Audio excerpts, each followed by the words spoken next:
مملکت سعودی عرب جو اس معاملے میں نہایت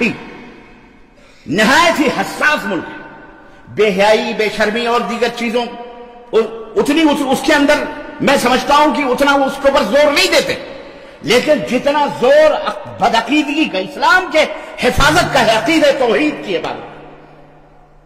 اتنا دیگر معاملے میں اتنا فوکس نہیں ہے ان کا۔ میں نہیں کہتا کہ مائے زمزم، آب زمزم سے دھلا ہوا یہ ملک ہے، میں نہیں کہتا ہر جگہ اچھائیاں اور برائیاں ہوتی ہیں، پانچوں انگلیاں برابر نہیں، لیکن سے یہ بات ڈنگے کی چوٹ پر کہنا چاہوں گا کہ مملکت اس میں کسی کے ساتھ مفاہمت برداشت نہیں کر سکتی ہے۔ آج اسے بھی پورے مملکت کے اندر تعمیم آئی ہے، تمام خطبہ کو، تمام علماء کو ممبر رسول سے جائیے دیکھیے، تعمیم کل پرسوں سے آئی ہے، وزارت شؤون اسلامیہ، اسلامک منسٹری سے تمام علماء کو یہ بریکنگ نیوز، بریکنگ خبر دی گئی ہے کہ اپنے اپنے ممبروں سے، بالخصوص جو اس وقت دہشت گرد تنظیم اخوانی جماعت ہے مصر کی، اخوان المسلمین، جو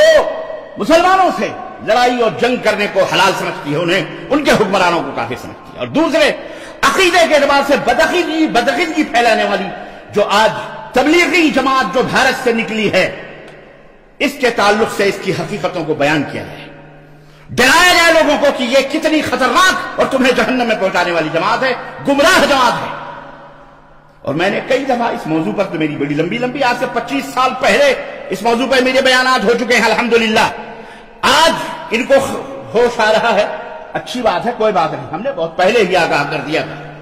کہ بھارت سے نکلی ہوئی یہ جماعت انتہائی صوفیوں کی، نقش بندی، قادری، چشتی، سہروردی، بدعت اور شرک کا، کفر کا ملغوب ہے۔ دلائل آپ کو ان کی کتابوں میں ملیں گے، اور موضوع اور گھڑی میں روایات، استغفر اللہ، وہ تو سب موجود ہیں، آپ کو تحقیق کرنی ہے، جائیے دیکھیے، فضائل اعمال لے کے بیٹھ جائیے، فضائل صدقات جو پہلے تبلیغی نصاب کے نام سے تھے،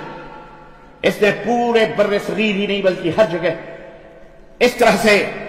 خاص فرقہ دیوبندیہ کی فکر کو پروان چڑھانے کے لیے، پھیلانے کے لیے اس جماعت نے بیڑا اٹھایا ہے۔ اسلام نہیں، اپنے مذہب کی تعلیم اور اس کی طرف لوگوں کو دعوت دینے کے لیے، اسلام تو ایک لیبل ہے۔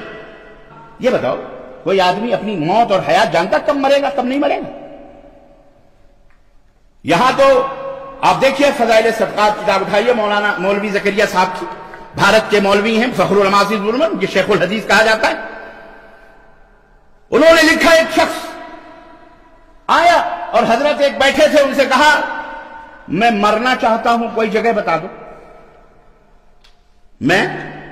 مرنا چاہتا ہوں، کوئی جگہ بتا دو، کفر دیکھیں آپ، کفر دیکھیں آپ۔ انہوں نے بے توجہی سے کہا کہیں ادھر کمرے میں جا کے مر جا۔ وہ گیا، اس نے وضو بنایا، نماز پڑھی 2 رکعت اور لیٹ گیا، مر گیا۔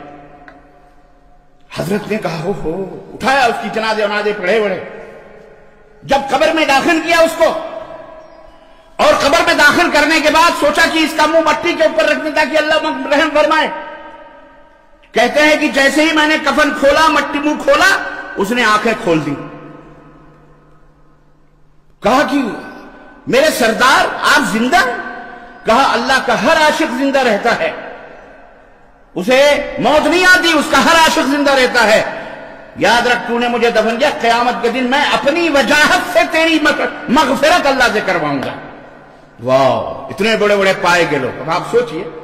یہ مذاق نہیں ہے تو کیا ہے، یہ کفر ہے، یہ جو مولوی زکریا صاحب تبلیغی جماعت کے انہوں نے لکھی ہے اپنی کتاب کے اندر، یہ بدعقیدگی نہیں ہے، عقیدہ چھینا جا رہا ہے۔ اور تم کہتے ہو جی نماز پڑھ رہے ہیں، روزے، نماز بعد میں، سمجھ رہے ہو کہ نہیں سمجھ رہے؟ توبہ کرو اللہ تعالیٰ سے۔ ایک صاحب قرطبی صاحب، تو واقعہ میں بتاؤں، میں بہت کیسٹوں میں جا کے سنو، کہتے ہیں کہ میں نے 70 قرآن پڑھ کر کے ایک نصاب بنا لیا تھا، کسی سے سنا تھا کہ جو آدمی 70 قرآن پڑھ لے، 70 ایک نصاب بنا لے، تو وہ اس کو اللہ معاف فرما دیتا ہے، جنت میں چلا جاتا ہے، کتنا بھی بڑا گنہگار کیوں۔ کہنے لگے اس طرح سے میں نے 2-4 نصاب 70 مرتبہ قرآن پڑھ کے بنا کے رکھے ہوئے تھے۔ اچانک ایک دعوت میں بیٹھا ہوا تھا، ایک لڑکا بڑا مشہور تھا